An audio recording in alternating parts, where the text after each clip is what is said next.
Pai do Senhor, meus irmãos, estamos aqui para inaugurar o nosso podcast Teologia do TQD. Uhul! Maravilha! Ô, pastor Neto, era bom que o Rodolfo e o Danilo também fizessem o uhul, né? Uhul, é. Cadê? Não, o senhor tem que falar de novo, vamos lá. Vamos lá, estamos inaugurando o nosso podcast Teologia do TQD. Uhul! Agora sim, vai ter pelo menos 4 ouvintes aí nesse podcast, né? Vocês vão assistir, né? Claro. Claro. Assistir e deixar o like. É isso aí. O TQD, pastor Neto, é o nosso tempo de qualidade com Deus. Programa da nossa igreja, né, que a gente desenvolve aqui com todos os irmãos. E extensivo também a familiares, amigos, a muitas pessoas que não são da nossa igreja, que seguem esse programa TQD aqui da Depaz. Um estímulo para que as pessoas dediquem um tempo de reflexão na palavra de Deus. É mais do que a leitura da Bíblia. Algumas pessoas às vezes me perguntam e pensam que é só ler o texto bíblico diário. Mas não, o TQD, o tempo de qualidade com Deus, é muito mais do que isso, né? É verdade. Pai do Senhor, família Zona Sul, você que é nosso convidado, está nos escutando pela primeira vez. Além, pastor, dessa leitura diária, eu acho que isso traz também um crescimento unânime para a igreja, né? Todo mundo lendo o mesmo capítulo, o mesmo texto, as pregações falam sobre isso. Então, acaba que gera a oportunidade de crescimento de uma forma igual para todas as pessoas que estão aqui. Desde a pessoa que já é crente há muito tempo até o novo convertido, estão ali alinhados na mesma visão, escutando as mesmas palavras, lendo o mesmo texto e crescendo junto. Então, assim, todos conseguem dar o passo por igual para frente. É verdade.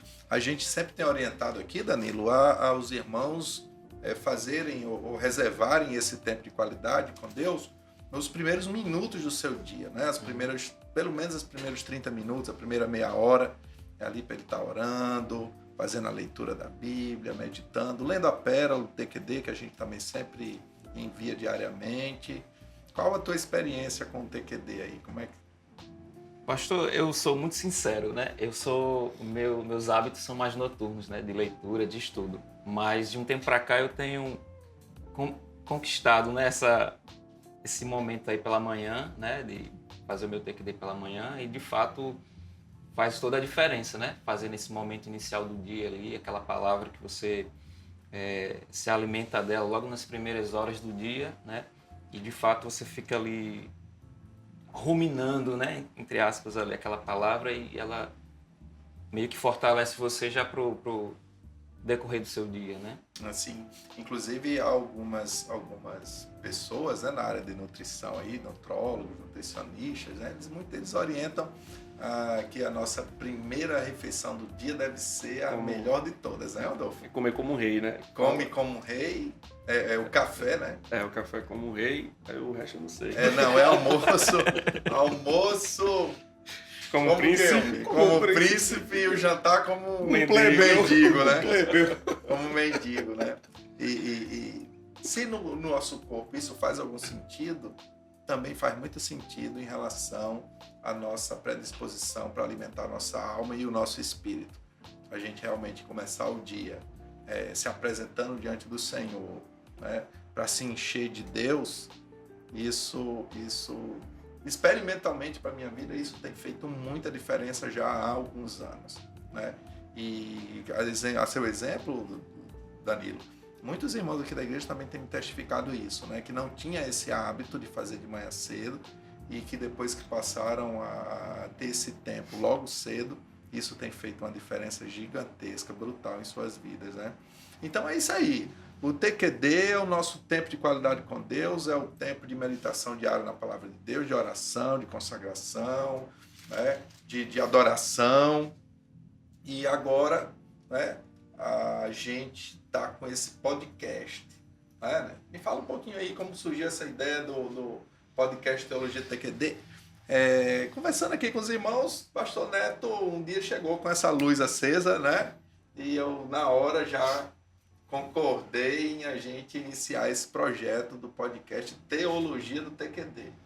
Pastor, a ideia que surgiu na minha cabeça com relação a essa teologia do TQD foi porque quem acompanha as pregações aqui na nossa igreja, assiste os cultos normalmente, sabem que culturalmente nós trazemos uma palavra de aplicação pessoal para a vida das pessoas e que o entendimento seja simples para que todo mundo consiga assimilar, ouvir Deus falando através. E aí muitas vezes nós trazemos exemplos do dia a dia. Então é de fato uma palavra que você pega aquele texto, tem um entendimento bíblico, estuda aquele texto. Claro, você vai trazer uma mensagem rica da palavra de Deus, mas transmitida de uma forma simples para que todo mundo consiga compreender, acompanhar, crescer e conseguir alimentar a sua alma com esse alimento. Pastor Beto, só um parênteses. Eu acho que o senhor falando dessa ministração das nossas palavras, de uma forma muito que eu resumo assim, é tipo, não é uma palavra que vai te impressionar no domingo, mas é uma palavra que tu vai praticar na segunda, né? Exatamente. E eu acho que a gente já pode encerrar o podcast de hoje. Já alimentou, né? Rapaz. E aí, pastor, a ideia do Teologia do TQD foi justamente trazer um estudo mais teológico, mais aprofundado para esses textos que nós estamos lendo. Então, a pessoa ela vai fazer a leitura diária dela, vai ter o relacionamento dela com Deus naquele texto, o entendimento dela. Talvez Deus confirme essa palavra que ela teve nas pregações no culto. E ela também vai ter um aprofundamento teológico sobre a historicidade do texto, sobre quem foi aquele escritor, a importância dele no contexto bíblico, e ela vai conseguir, então, ter um pacote completo, vamos dizer assim. Ampliar a visão, né? Um estudo teológico, uma aplicação pessoal e o devocional dela, que é feito diariamente. Isso aí vai trazer um up gigante na vida espiritual. Verdade, e considerando que a gente sempre tem feito as nossas séries fundamentadas nos livros da Bíblia, né? Então a gente sempre escolhe um livro e trabalha ali durante algumas semanas ou meses aquele livro.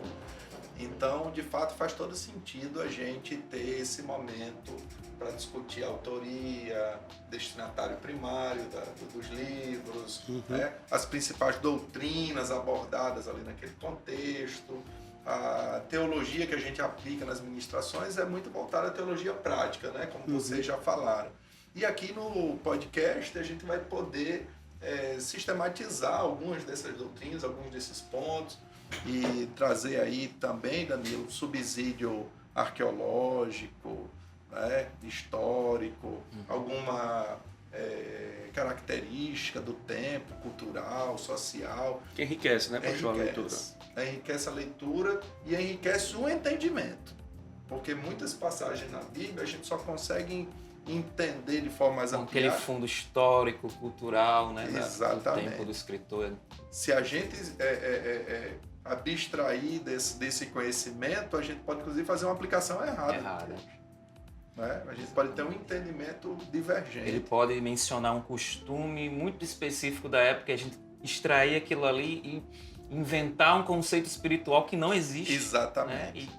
E correndo nesse Exatamente. Eu vejo, pastor, assim, que o TQD nos convida para a gente quebrar essas barreiras.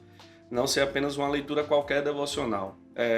E esse programa, esse podcast, ele vai ampliar ainda mais, porque existe, como o senhor falou, coisas preciosas, verdadeiras pérolas no texto, que é necessário ter esse pano histórico, esse contexto.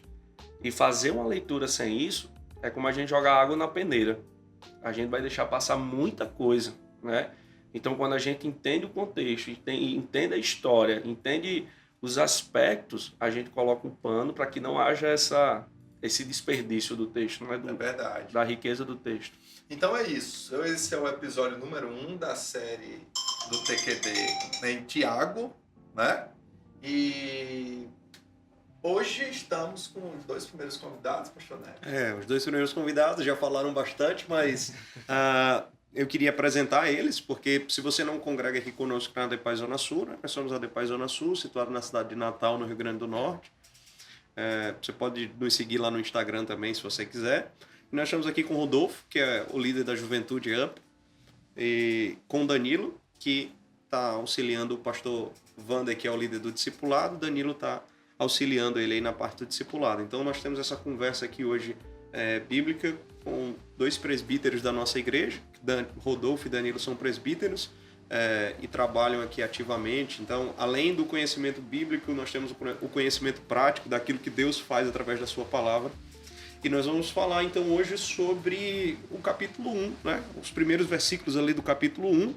E aí eu queria pedir que Rodolfo trouxesse uma apresentação rápida sobre quem era Tiago, para possa primeiro contextualizar aos irmãos sobre quem escreveu esse livro, quem ele era, a família dele, de onde ele veio. Aí se você conseguir nos contextualizar, eu te agradeço. Amém.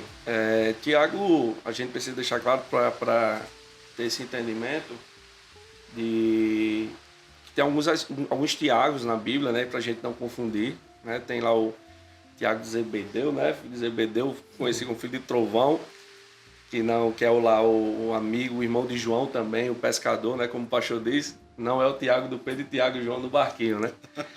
Esse Tiago que a gente fala, pastor Neto, é o Tiago, é o meu irmão, né, que alguns chamam também de Jesus. E recentemente uma administração disse assim, é o cara da bola, né, praticamente, né? O cara que era o irmão de Jesus, aquele que operava milagres, que todos ali admiravam. E Tiago, ele também teve um papel muito importante, né? Ele foi um dos líderes da igreja, um dos sustentáculos da igreja, como Paulo bem colocou lá em Gálatas também. E eu acho que é esse contexto que Tiago se apresenta, né? Que Tiago, ele desenvolve esse papel bem importante. E também tem uma coisa bem interessante, né? Tiago foi uma das pessoas seletas que Jesus apareceu, né? Uma das primeiras pessoas que Jesus apareceu após a sua ressurreição. Eu acho que é isso, Danilo. E lembrando que esse Tiago, ele era meio incrédulo, né? Era isso que eu ia falar agora. João vai falar, né, pastor, sobre a incredulidade no início do ministério, acho que é João 7, se não me engano, onde o texto fala que nenhum dos irmãos de Jesus acreditavam nele, né, no Quando a ministério gente de fez Jesus. o TQD de Marcos, a gente viu que a família de Jesus deixou Nazaré, foi até Cafarnaum, com o objetivo de pegar Jesus à força e levar ele de volta. Internar ele, dar uns Rivotril. Um vaso de casa não tem honra, né? E às vezes, é claro que algumas pregações é sempre dito assim, você tem que fazer diferença na tua casa, na tua família, mas às vezes você está dando esse testemunho, você está sendo essa pessoa de fé, você está mantendo a tua vida em santidade e as pessoas não vão te valorizar, não vão reconhecer. Isso aconteceu com Cristo no ministério dele. Isso não tem que ser uma preocupação nossa se alguém não reconhece. Eu tenho que me preocupar se eu estou dando o testemunho, né? Cristo dava o testemunho muito bem, mesmo assim Tiago não cria nele. E a culpa não era de Jesus, a culpa era de Tiago, que não tinha fé. É verdade, é verdade. E para quem essa carta foi escrita? Vamos lá, Danilo? Vamos lá. Para quem a carta foi escrita? Porque a carta aos Gálatas foi escrita para os irmãos lá da Galácia. Carta aos Romanos foi para a igreja que estava em Roma. A carta de Paulo a Timóteo, de Paulo, do pastor Timóteo. E a carta de Tiago. Sabemos que foi Tiago o autor, mas para quem ela foi dirigida? A carta de Tiago, ele escreve, né? Ele começa já no primeiro verso, né? Dizendo as 12 tribos dispersas entre as nações, né? Então aí ele estava se dirigindo a toda não toda, né, mas uma parte ali da nação judia, né, que estava num certo êxodo, né, partindo para outras nações ali. E tem algo bem interessante que quando ele cita, né, aqui tribos dispersas, eu estava dando uma estudadinha, né, me preparando aqui, né, ele é interessante que esse termo disperso, né, que ele usa aqui no grego, né, ele quer dizer literalmente espalhar sementes, né? E quando a gente vê ali na primeira ocasião que a igreja ela é perseguida, né, devido à morte de Estevão ali, ele em Atos 8, né, do 1 ao 4, relata isso, que a igreja ela começa a sair de Jerusalém. Então, a ordem que Jesus disse assim de pregar em Jerusalém, Samaria, Judéia, os confins da terra, eles não estavam cumprindo com isso, né? Foi necessário ali a morte de Estevão, foi necessário se estabelecer uma perseguição para que a igreja saísse de Jerusalém. Interessante, se Danilo. Dispersar. Né? Eles foram obedientes ao comando de Jesus, fiquem em Jerusalém para ser cheio, né? Se acostumaram com Jerusalém. Pois mas o comando de Jesus é fiquem até que. Então ele estabeleceu um mandamento para que eles estivessem unidos e juntos em Jerusalém até que determinado evento acontecesse. Isso. Né? Alguns estudiosos, inclusive, colocam a descida do Espírito Santo ali no Pentecoste como sendo o marco da fundação da igreja. Né? Outros teólogos situam o início da igreja em outros momentos. Né? Mas, de qualquer forma, é uma referência muito importante para aquela igreja, né? Que estava começando, a Igreja de Jesus, e eles parece que ficam muito satisfeitos e felizes. Inclusive, ali no primeiro culto, teve 3.000 decisões. Então, quer dizer, o avivamento chegou logo no primeiro dia, né? É verdade. E eles ficam restritos a Jerusalém, né? Jerusalém se torna um reduto, né, para a igreja. E que não era o objetivo, né? O objetivo era que aquele evangelho fosse Até os confins, né? até os confins. E às vezes nós nos acostumamos com isso. Quando Deus faz algo sobrenatural na nossa vida, ou está fazendo em um ambiente, em um local, a tendência, acredito que de todo ser humano não, eu quero ficar aqui, eu quero que isso fique se repetindo. Como os próprios se repetindo. discípulos, vamos arrumar uma tenda aqui, vamos ficar aqui. Exatamente. Quer que isso fique se repetindo o tempo todo, mas na realidade, quando Deus derrama algo sobre nós, Ele derrama para preparar e para ir, para o desenvolvimento, para o crescimento, para seguir. Jamais é apenas para que você fique ali experimentando aquela glória, participando daquele gozo, Não é uma da coisa alegria do restrita, Espírito né? Santo. Mas é algo que alcance. Exatamente. É aqui que eu me sinto muito bem. E aí você tem que pegar esse se sentir bem e levar para as outras pessoas Mas, também. Né? Rodolfo, essa expressão aí que o pastor Danilo falou, do significado de disperso, rapaz, isso é forte. Repete aí, Danilo, espalhar Sementes. Espalhar né? sementes. Semear, né? Sim, sim. Sinônimo É aí. dispersar, né? Espalhar semente. Que conceito poderoso, Rodolfo. A carta então foi escrita para as sementes, para todas as sementes. Para ser espalhado mesmo, Espalhado. né? Espalhado. E na verdade é uma carta que realmente ela tem que ser espalhada. Como a semente, a própria carta de Tiago, quando bem lida, ela é uma semente que entra no nosso coração e vai produzir algo poderoso, porque é uma carta que nos confronta. É uma carta que faz a gente colocar em uma balança a nossa teologia e a nossa prática, né? E é um verdadeiro convite a viver um evangelho não de apenas de lábios, né? Um evangelho que habita nos nossos lábios, mas um evangelho que habita em nossos corações e que nos move a fazer algo com isso. E foi algo... Acabou de entrar no tema geral aí da carta. Foi, né? no tema geral da carta do TQD que o pastor colocou aí, que foi vivendo o que se prega. E eu acho que isso é uma das coisas que está muito em falta hoje, né? Eu acho que as pessoas elas partem para um extremo muito grande, ou elas partem para aquele extremo de um amor de Deus de uma forma que parece que é um amor inconsequente, um amor adolescente, um amor que Deus não está nem aí para quem você é, o que você sente, o que você pensa, ele só está desesperado para estar com você. Ou então é aquele... Aí às vezes tem amor também... sem responsabilidade. Sem responsabilidade, né? E quando nós lemos aqui Tiago, nós vemos que não é assim. Ele traz sempre à luz essa responsabilidade do crente, dizendo assim, olha, você tem uma responsabilidade, e ele fala sobre fé, ele fala sobre obras, então ele está dizendo que aquilo que você que você sente, que você pensa, as formas que você vive, isso está refletindo o quanto o evangelho de Cristo é real na tua vida ou não.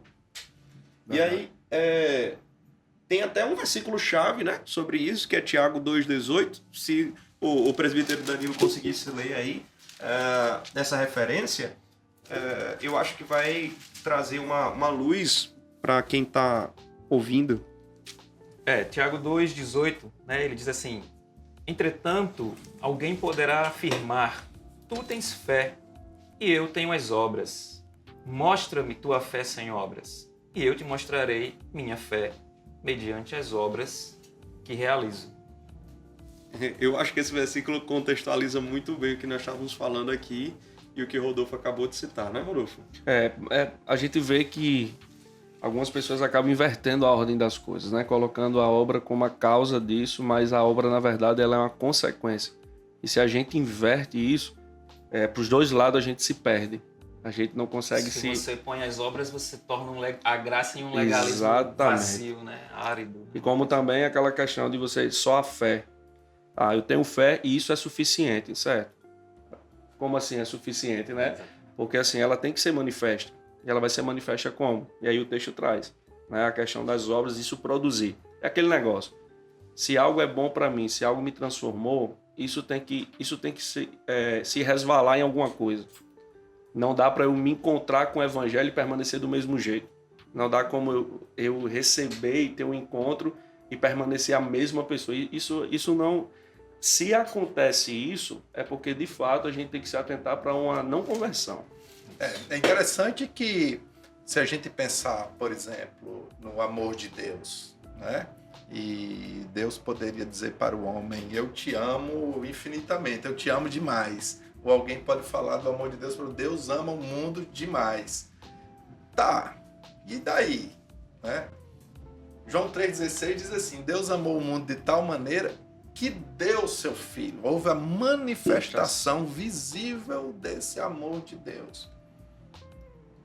A nossa fé é, de certa forma, subjetiva, né? É metafísica, ela é uma coisa que a gente não vê. Transcende. Ela é até transcendental, exatamente. Agora, se eu sou um homem de fé, se eu digo, se eu me apresento como um homem de fé, como as pessoas verão essa fé? Elas não têm esse poder de ver o subjetivo. No culto de ontem, pastor, foi até citado na pregação que a tribulação que nós passamos, ela produz alguma coisa.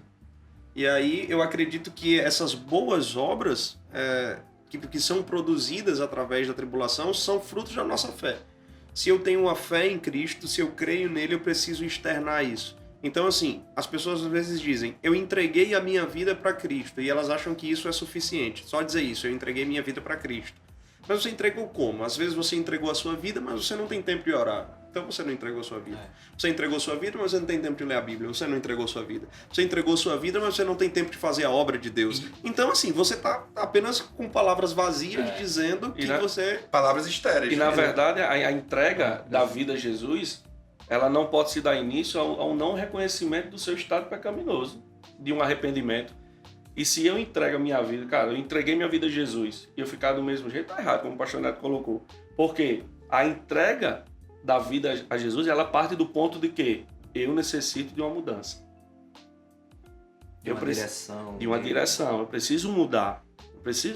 Então, entregar a vida e entender que existe agora uma caminhada. O levantar das mãos não é o final. É o início da caminhada, é o início das coisas. E aí entra algo muito forte que talvez a gente não esteja totalmente consciente em algum momento da nossa caminhada, que é nós chamamos Jesus de Senhor e Salvador. Talvez a gente entenda o Salvador muito fácil, ou não, né? Não sei. A salvação em Cristo ela é tão simples que às vezes até assusta, né? Então, chamar Jesus de Salvador e de Senhor, quando nós chamamos ele de Senhor, nós estamos usando um termo muito forte, que ele é o nosso dono, literalmente. E não só ele é o nosso dono, mas nós somos o escravo. Somos escravo, o servo. Então, o doulos lá, né, do que ele fala que a vontade do doulos, né, do servo, do escravo, era totalmente direcionada para o seu Senhor. Então, eu posso estar chamando... Tanto é que Jesus vai dizer, né, por que me chamais Senhor, Sim. Senhor, e não fazeis o que eu vos mando?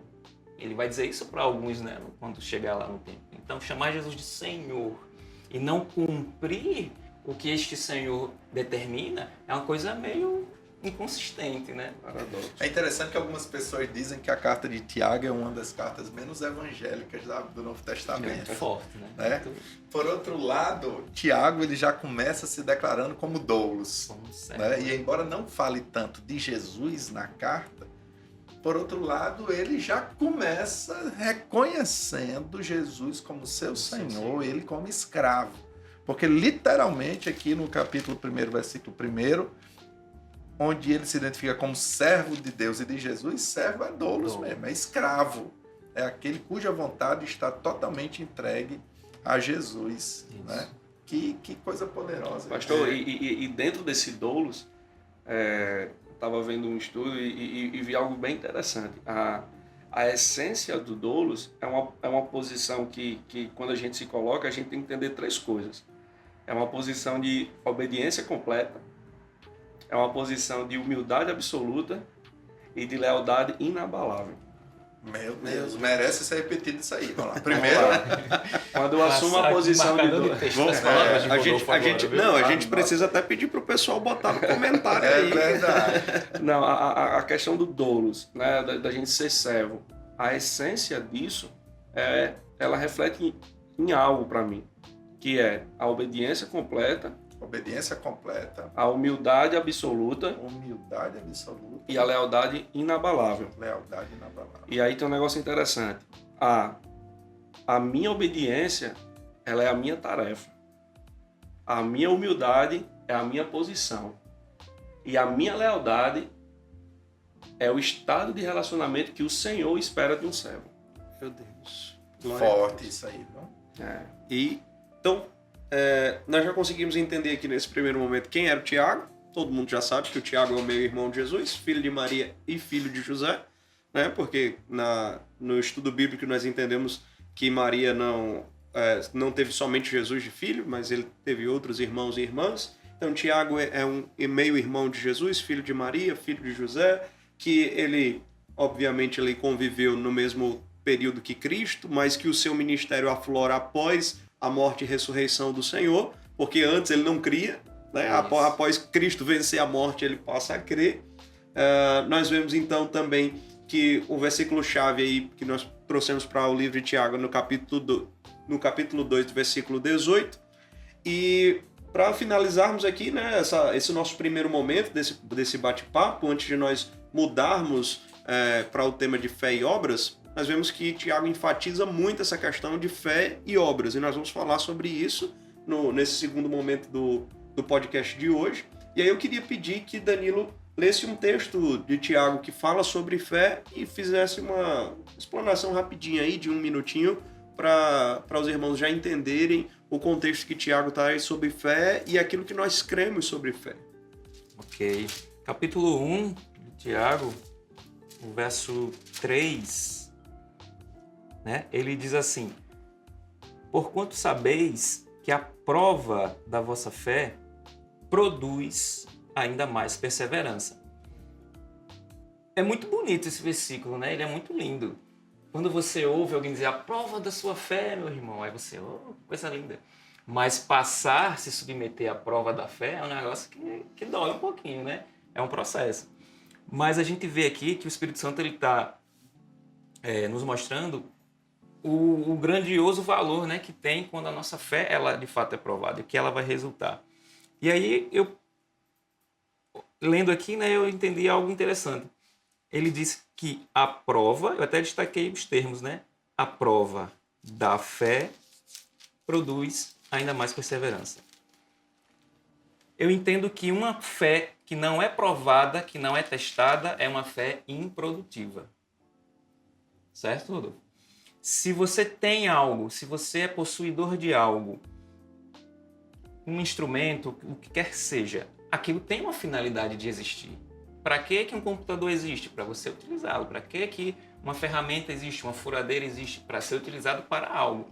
Se eu tenho fé e ela não é testada, ou seja, ela não é colocada em prática, ela não é testada, a minha fé é só uma teoria. Né? E aí entra com o que Tiago tanto fala, fé e obras, fé e obras, fé e obras. Inclusive a Bíblia, eu não me lembro agora a referência, mas há um versículo que diz, exercita-te na fé, né? Exercita-te na piedade. Então, a vida piedosa, a vida de fé, ela também precisa ser exercitada. Então, esse exercício da fé, essa experimentação, essa prova da fé, ela faz com que a nossa fé se torne mais robusta, né? Pronta para desafios maiores. Pronta para desafios maiores, mais resiliente, né? Que é uma palavra muito em voga em nosso tempo, né? A resiliência. Então, de fato, é uma colocação muito boa essa que você fez aí, né? E Deus tem um propósito nisso quando prova a fé de alguém, né? Para que seus filhos possam ser experimentados. No final das contas, para que seus filhos se tornem pessoas maduras. Amém. Então, é isso. Esse nosso primeiro momento. Nós vamos ter só um recadinho aí rapidinho para você que está acompanhando. E depois desse recadinho nós já vamos seguir para o segundo momento, que vamos continuar falando sobre fé e vamos fazer uma comparação entre fé e obras, vamos falar sobre uma fé viva, fé morta. Então continua assistindo o vídeo, compartilha o link aí, eu tenho certeza que você vai continuar sendo abençoado. Amém? E aí, estão gostando do nosso podcast? Então continua aí ligadinho, porque daqui a pouco tem muito mais grandes coisas o Senhor está derramando em nosso meio.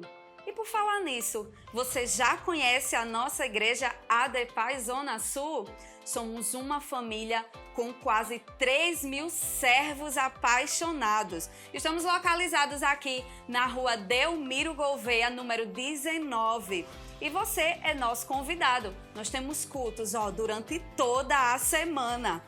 Terça-feira, culto UFC a partir das 19h15. Quinta-feira, culto de doutrina a partir das 19h15 também. Sexta-feira, nós também temos o Sextou com Jesus, também a partir das 19h15. No sábado, também temos culto. Domingo, temos os cultos das 8 da manhã, das 10 da manhã e o culto Upper às 19 horas. Então, não perde tempo não, vem nos conhecer, vem nos visitar. Durante todos os cultos, nós temos um trabalho específico para as crianças. O nosso GF, gente, que tem sido poderoso, que Deus tem realizado na vida dessas crianças. Nós também temos o culto para os adolescentes, os runners, os pré-adolescentes, os jumper, viu, gente? Que são no sábado, tá? Para saber mais, vai lá no nosso Instagram, @adepaz_ZS. E lembrando que os nossos cultos também todos são transmitidos aqui no nosso canal do YouTube, tá? ADEPAZ, sempre presente com você. Então voltamos, meus irmãos, para o nosso segundo momento. Vamos começar aqui um pouquinho sobre fé. Eu queria falar um pouquinho sobre fé viva e fé morta. Aí eu queria que Rodolfo trouxesse aqui para os nossos irmãos e para a gente que está conversando aqui na mesa a diferença entre uma fé viva e uma fé morta, o que uma fé viva produz no coração de um crente. Se você puder nos falar um pouquinho sobre isso. Amém. A gente sabe, né, Danilo, que a fé, como a própria Bíblia diz, vem pelo ouvir, né, e ouvir a palavra de Deus. E a gente acredita, como a gente já mencionou, Pastor Neto, no primeiro bloco aí, né, do nosso podcast, que quando nós recebemos, nós geramos a fé dentro da gente, e isso tem que produzir algo, né? E o próprio Tiago também vai falar das questões das obras, né? A nossa fé, ela sendo revelada através das nossas obras. E também essas obras a gente pode entender por várias coisas. Eu acho que algo fundamental de uma revelação de fé na vida de uma pessoa é uma palavra chamada arrependimento. É uma pessoa que a primeira obra que eu acho que é necessária, do meu ponto de vista, aí vocês falam, manifestação, a primeira manifestação de uma fé viva, Pastor Neto, é o arrependimento, né?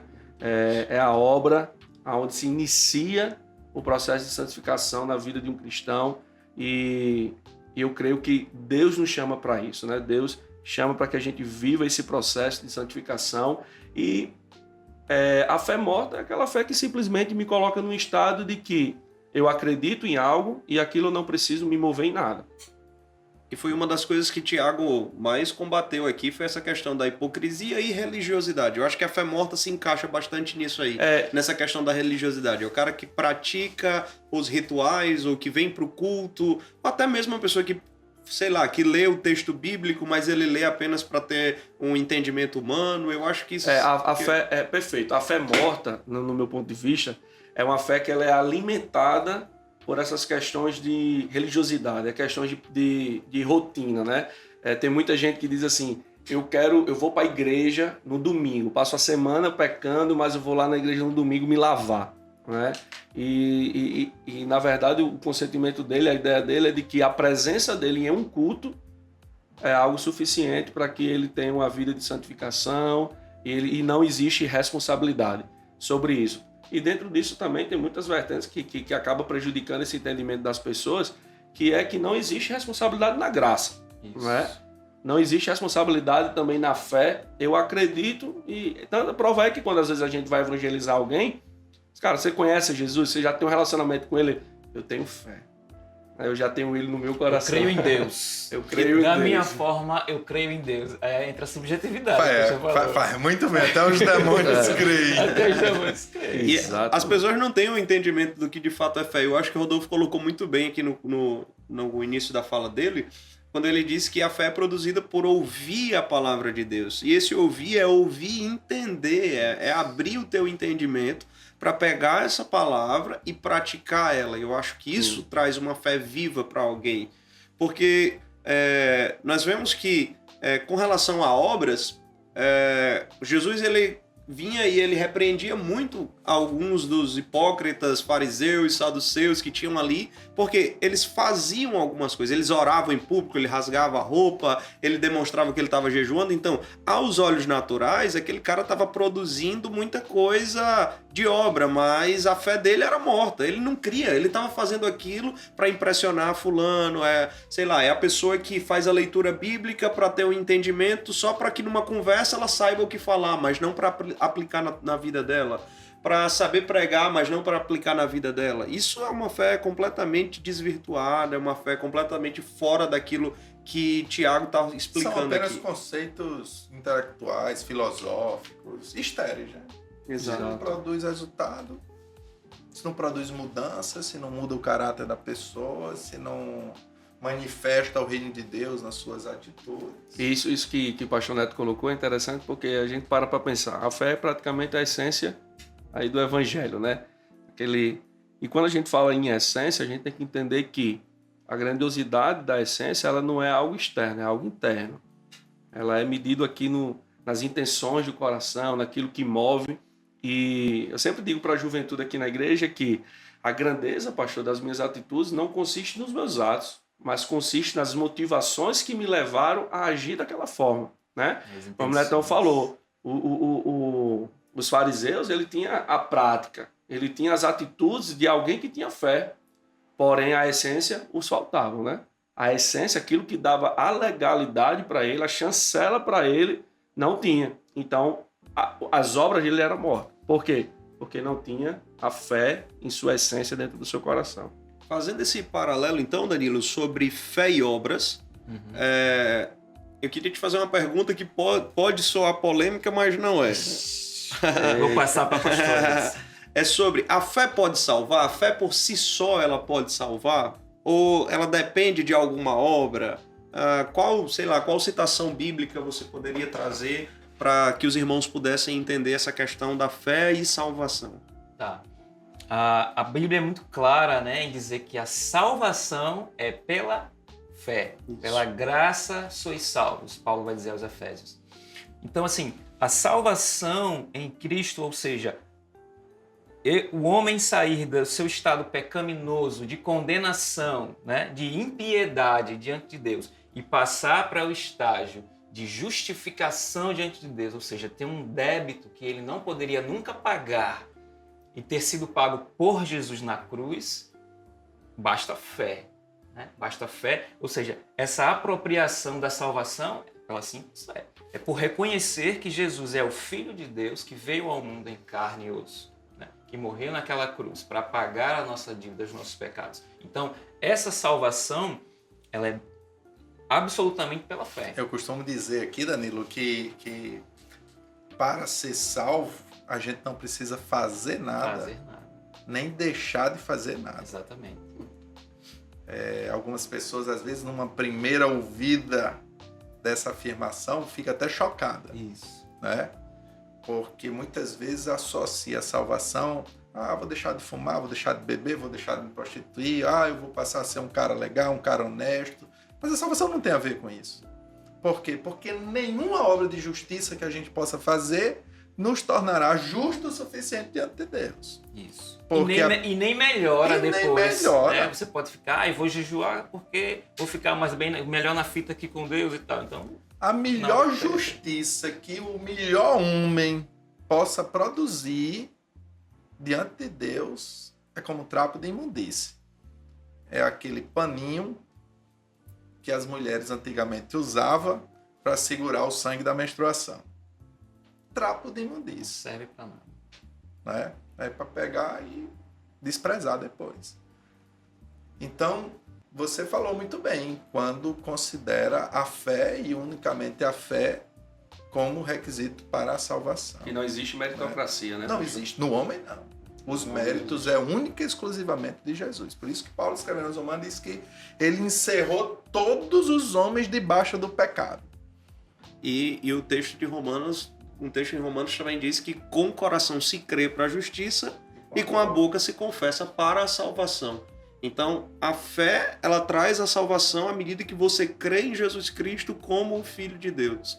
E aí, por exemplo, eu posso trazer aqui para o nosso entendimento até o exemplo do ladrão na cruz, que ele está lá pregado, e aí ele olha para Jesus e diz assim, olha, esse homem nada fez, e ele diz, lembra-te de mim quando entrares no teu reino, no paraíso. Então, assim, ele está reconhecendo que Cristo é de fato quem ele diz que é. Esse homem nada fez, esse homem não tem pecado, nós estamos aqui, nós merecemos. Então, ele parte de um princípio de fé muito alto, que é assim, de entender quem ele é, a sua condição de pecador, o quão miserável ele é, e o quão Cristo é poderoso, infinitamente melhor do que ele, e que se pela graça e pela misericórdia Jesus pudesse lembrar dele, que lembrasse, e aí ele alcança a salvação por causa disso.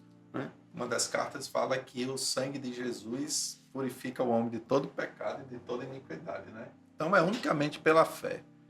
Mas e aí as obras? Como é que fica, né? Porque parece que agora a gente fugiu da carta de Tiago, né? A gente se prendeu lá à teologia paulina, da salvação pela fé, mas Tiago está dizendo que a fé sem obras é...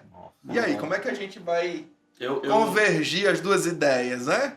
Eu vejo assim, pastor, que a fé, em meu coração, ela é meio que uma justificação que a gente encontra para Deus. É a forma de Deus enxergar em minha vida essa ligação que eu tenho com Ele. E a obra, ela não apenas ela é uma revelação da minha fé, da fé que eu carrego, como também eu vejo muito a questão da obra como inspiração a outros sobre a fé. Né? Porque para eu fazer e me entender que eu tenho a fé, você tem que me analisar pelas minhas obras. Como o pastor colocou no primeiro bloco, não tem como alguém enxergar a fé em mim se não enxergar as minhas obras produzidas por causa da fé. Então, além das obras serem algo que testifica a minha fé, eu acredito que as obras, pastor, também é uma forma de inspirar a outros a conhecerem a Cristo e a entender a questão da fé também. Né? A Bíblia nos revela que as boas obras foram criadas por Deus para que nós andássemos por ela. Né? Então, o grande diferencial das obras na vida de um crente salvo na pessoa de Jesus é que ele entende que as boas obras, né, sejam elas quais forem, né, da vida santa, da prática da caridade, etc., né, a gente deve andar por ela, a gente deve praticar porque somos salvos. Então, se de fato cremos em Deus e testemunhamos da salvação que recebemos pela fé em Jesus Cristo, certamente teremos prazer em viver praticando estas boas obras. Isso é como um fruto, pastor. A boa obra, para quem tem fé, você não precisa forçar. Eu gosto muito dessa analogia com fruto, porque eu nunca vejo uma mangueira ficar gemendo de dor para colocar uma manga. Né? É da natureza dela. É da natureza dela. Né? Então, a natureza da fé, quando ela é plantada em nossa vida, as boas obras ela é inevitável.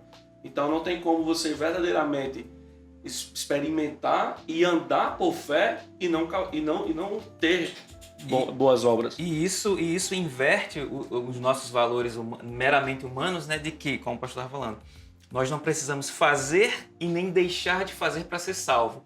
Porém, após ser salvo, somos salvos para as boas obras. Ou seja, a gente vai fazer o que precisa ser feito e deixar de fazer o que... Porque já somos, porque já fomos preparados. Então, tem gente que procura fazer as boas obras para ser salvo. É a teologia da salvação pelas obras. Nas obras. Né? Não é a teologia evangélica. cristã. No texto de Tiago diz isso, né? Você disse que tem fé e eu tenho as obras, Eu tenho né? as obras. Exatamente. E aí é muito fundamental na meritocracia, né, pastor? Sim. A gente vê pessoas hoje, e eu conheço várias pessoas que não se dizem cristãos e não se dizem nada, na verdade, mas praticam boas atitudes de ajudar o próximo. E quando a gente bate um papo, eles dizem, cara, eu me sinto melhor, como se isso fosse trazer aquela questão da salvação para ele e tal. E Então, ainda é tem como se muito fosse esse uma contexto. paga, né? Eu Isso. quero pagar os meus erros e os meus pecados pelas boas ações. E aí, tendo esse entendimento de obras, no capítulo 1, nos primeiros versículos ali, até o versículo de número 6, Tiago está falando um pouco sobre aquilo que a fé pode produzir, né? Que é o que nós estamos falando aqui. Como o Rodolfo falou, uma mangueira não tem dificuldade de produzir uma manga. Então, se eu tenho fé, quais são os frutos? O que essa fé vai produzir em mim? No versículo, por exemplo, no versículo número 3, ele diz que a fé produz paciência. No versículo mais à frente, que é o 5 e o 6, ele vai falando sobre a questão da sabedoria, e quem não tem sabedoria, peça a Deus, né? E sabedoria vai ser um dos temas do nosso podcast aqui nos próximos programas, então nós não vamos nos aprofundar tanto nisso, mas eu queria falar sobre a questão de você não tem sabedoria, você pede a Deus. Se você tem fé, ela produz a paciência. Então, assim, é justamente essas obras que são produzidas a partir da fé. O que você consegue falar sobre isso, Danilo? Bem, a fé, né, diz Hebreus 11, né, diz que a fé é o firme fundamento das coisas que não existem, né, e a convicção, né, a respeito das coisas que não se veem, a prova das coisas que não se veem. Tomando como base aí o verso 5, né, que você mencionou aí, se alguém tem falta de sabedoria, e vamos estender isso aí, se você tem falta de qualquer outra coisa, se você tem falta de qualquer outra, sei lá, qualquer desses valores ou manifestações que nos falte, né, peça a Deus, né? Então, assim, você vai obter de Deus aquilo que me falta, eu vou obter a partir da fé, a partir da palavra. Eu vou reconhecer na Bíblia as obras que foram preparadas para mim desde antes da fundação do mundo, né? Como vai dizer lá o apóstolo. E eu vou dizer, meu Deus, essas coisas foram preparadas para que eu andasse nela, né? Para que eu vivesse essas coisas, mas eu não estou vivendo essas coisas ainda. Então, se a palavra diz que eu tenho, que isso é meu e que isso foi preparado para mim, eu preciso exercer a minha fé na palavra, sobre a palavra, e pedir a Deus para que eu consiga andar e manifestar, né, esse fruto, essa sabedoria ou qualquer outra coisa, né? Então, a fé, ela é o princípio aí que vai reger esse processo de obter, né? Vamos dizer assim, é como se a fé, ela é o braço que vai lá estender até a prateleira que está lá, a sabedoria, tá a paciência, a benignidade, o amor, a fé, a paciência, ou seja lá o que for, né? Então a fé é o meio pelo qual eu vou trazer a existência na minha vida, né?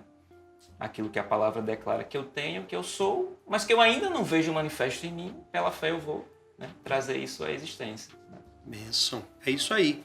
Então a fé ela consegue produzir muitos frutos se ela estiver viva, se ela estiver atuante, se ela estiver acompanhada de boas obras, se estivermos praticando ela. Eu tenho certeza que quem está acompanhando esse podcast já pôde entender que a fé sem obras é morta. Então, assim, a salvação é pela fé, mas a partir do momento que eu creio, a partir do momento que eu recebo Cristo, a partir do momento que eu declaro esta fé e digo assim, olha, eu quero viver esse evangelho, essa fé vai me exigir boas obras. É uma exigência da fé. Se você diz que tem fé, é uma exigência que você tenha, então, boas obras. Então, eu jamais... A boa fé ela não é estéril, né? Exato. Eu jamais posso levantar a minha mão e dizer creio em Jesus, ou tenho fé, ou meu coração é cheio de Deus, se eu não estou praticando boas obras ou não estou andando de acordo com o que ele me propôs. Então, para a gente finalizar, eu queria que o pastor citasse um exemplo de Jesus aí e sobre fé que ele exerceu durante o ministério, para que a gente consiga finalizar esse nosso papo sobre fé e você possa também fazer uma aplicação prática na sua vida sobre como você consegue utilizar a fé no teu dia a dia. Sem fé é impossível agradar a Deus, né? Já diz o escritor aos Hebreus. Então, o justo deve viver pela fé. De fé em fé. Diante das tempestades que vieram, diante dos enfermos que se apresentaram diante de Jesus, diante das situações difíceis que acometeram no seu ministério terreno, sempre Jesus venceu utilizando a palavra, crendo que o Pai estava ouvindo e por estar alinhado com a palavra, aquilo que ele estava pedindo e declarando iria se realizar. E isso constitui-se um exemplo para a nossa vida. Né? Quanto mais meditarmos na palavra de Deus e quanto mais nos enchermos de Deus e estivermos alinhados com a vontade de Deus, mais aquilo que a gente vai pedir vai estar convergindo com o que a palavra já diz. Né? Misturada com a fé, pronto, vai acontecer aquilo que a gente está declarando. Glória a Deus. Colheremos o fruto daquilo que a gente está esperando. Quando a gente não recebe, ou é falta de fé, ou porque o nosso pedido está baseado em alguma vontade egoísta, né? Ou alguma coisa que não está alinhada com a vontade de Deus. Então, na verdade, a gente deve buscar se alinhar com a vontade do Senhor. Então, quanto mais mergulharmos em Deus, quanto mais fizermos o TQD, quanto mais tivermos esse tempo com o Senhor, mais a gente vai convergir.